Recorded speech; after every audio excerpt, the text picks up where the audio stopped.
बिस्मिल्लाहिर्रहमानिर्रहीम। अस्सलामुअलैकुम। ईद कब होगी? 2 तारीख को होगी या 3 तारीख को होगी, यानी पीर को होगी या मंगल को होगी? बहुत ज़्यादा इस बात पर इशू चल रहा है और हर कोई इस बात पर वीडियो भी बना रहा है। तो आज मैं आपको बताऊंगी कि ईद कब होगी और इसका टाइम ड्यूरेशन क्या है, किस वजह से ये ईद कब होगी और कब नहीं होगी, आज चांद नज़र क्यों नहीं आएगा। तो पूरी तफसील के साथ मैं आपको बताती हूँ। चाँद की उम्र जो है वो कम है।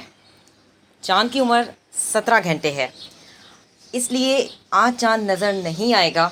अगर चाँद की उम्र 22 घंटे होती तो ये नज़र आ जाता, क्योंकि थोड़ा चौड़ाई में थोड़ा बड़ा होता और फिर वो नज़र आने में, देखने में थोड़ी आसानी होती। लेकिन इसकी उम्र कम है और जो इसका ड्यूरेशन है सूरज गुरूब होने के बाद वो 36 मिनट है, तो इसलिए ये आज नज़र नहीं आएगा। तो ईद जो है वो बरोज़ मंगल को होगी, यानी 3 मई बरोज़ मंगल को होगी। ईद जो है 3 मई बरोज़ मंगल को होगी। आज चाँद नज़र नहीं आएगा। See you next time. अल्लाह हाफ़िज़। Till then take care.